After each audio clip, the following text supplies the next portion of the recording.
আমি গল্প বলবো যখন তত্ত্ব বলবো তুমি মাঝে মাঝে একটু ঘুম ঘুম করিও, তাহলে বুঝবো তুমি ঘুমাও নাই।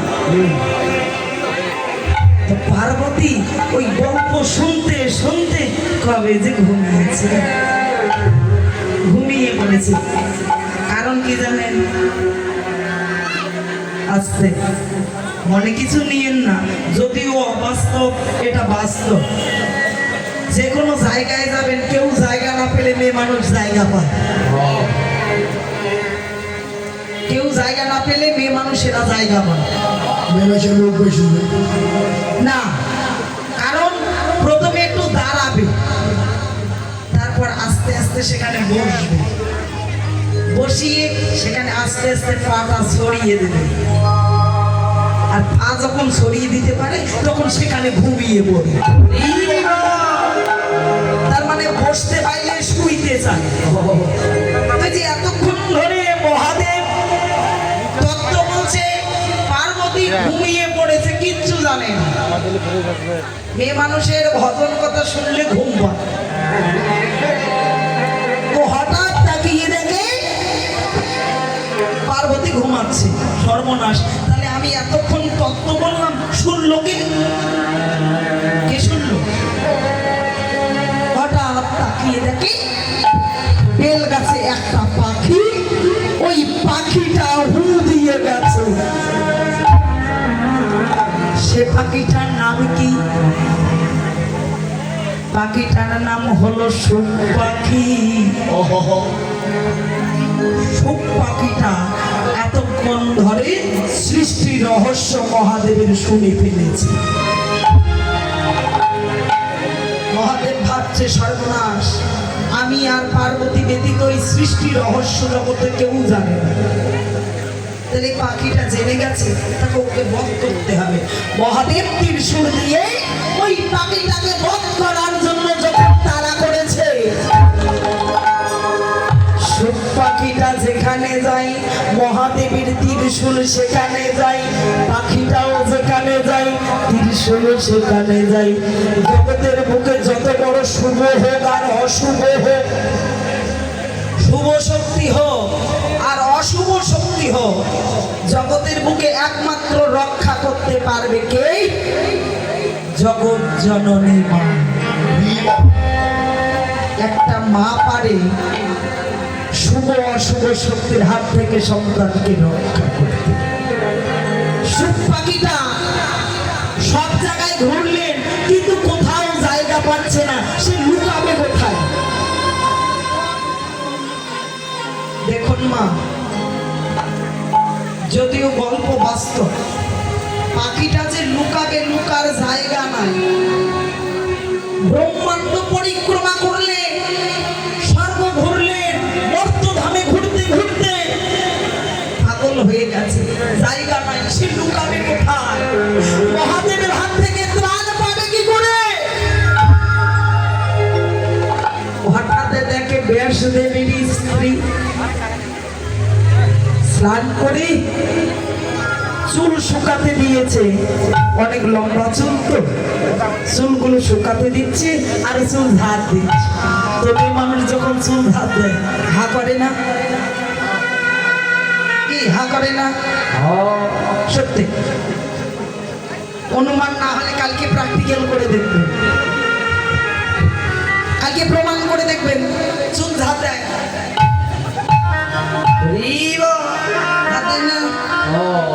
চুল ধার দেয়। তো এই সুখ পাখিটা তাকিয়ে দেখেন, এই তো আমার লুকানোর জায়গা। ব্যাসদেবের স্ত্রী যখন হা করেছে, সুখ পাখিটা ওই ব্যাসদেবের স্ত্রীর মুখের ভেতরে প্রবেশ করে। যখন প্রবেশ করেছে, মহাদেবের ত্রিশূল সেখানে দাঁড়িয়ে গেছে। মহাদেবের ত্রিশূল দাঁড়িয়ে গেল কেন? সবাইকে বধ করতে পারলে সে তো কৃষ্ণ ভক্ত মাকে বধ করতে পারে না। জানি সেই সুখ পাখিটা 16 বছর পর্যন্ত ব্যাসদেবীর স্ত্রীর গর্ভেই থেকে গেল। প্রত্যেকে মানা, আমরা মায়ের জাত না, তাহলে একটা সন্তান কতদিন গর্ভে রাখার ক্ষমতা? 10 মাস, তাই না? 10 মাস পর্যন্ত গর্ভে রাখা যায়। কিন্তু ব্যাসদেবীর স্ত্রী 16 বছর পর্যন্ত গর্ভে ধারণ করে দিলেন। 16 বছর পর জন্ম হলে ওই সুখ পাখিটাই জন্ম নিলেন সুখদেব গোস্বামী রূপে।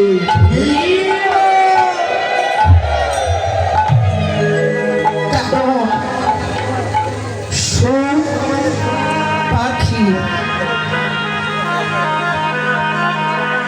ব্রহ্মাণ্ডে ঘুরতেছে মা কৃষ্ণ ভক্ত মায়ের গর্ভে জন্ম নেওয়ার জন্য, কিন্তু কৃষ্ণ ভক্ত মায়ের সন্ধান পাচ্ছে না গো। এমন একটা মা যদি পেতাম, তার ঘরে আমি জন্ম নিতাম। সেই গৌরাঙ্গ মহাপ্রভু এলেন কোথায়? সচি মায়ের ঘরে, যার হৃদয় ভাণ্ড সূচি, যার ভাণ্ড সূচি হয় সেই তো সচি। মা সচিরা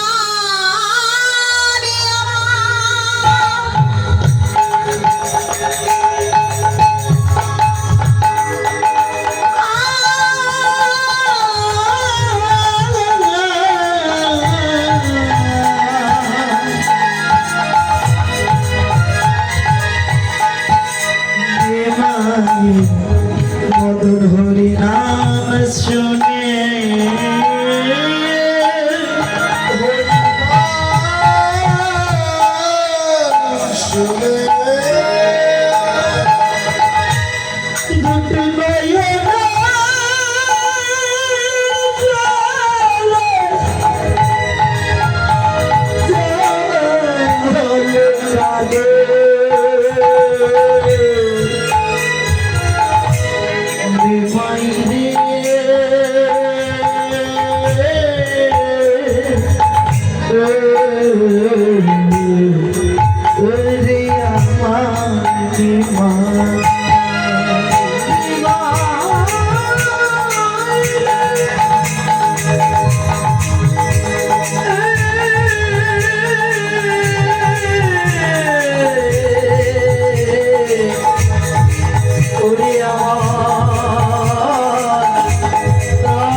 বিদায় দিয়েছে। কেন কেন বিদায় দিলেন? বলছে নিমাই রে,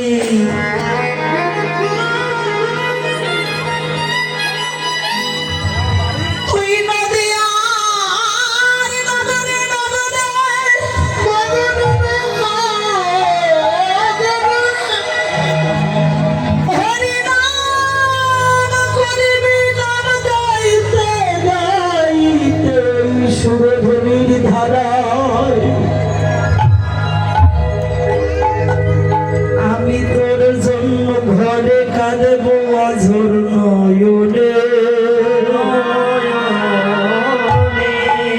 যেদিন সুরে ধ্বনির ধারায় আর আমার নয়নের ধারায় আর হবে, সেদিন আমায় ধন্য কন্যা বলে জগৎ জানিবে।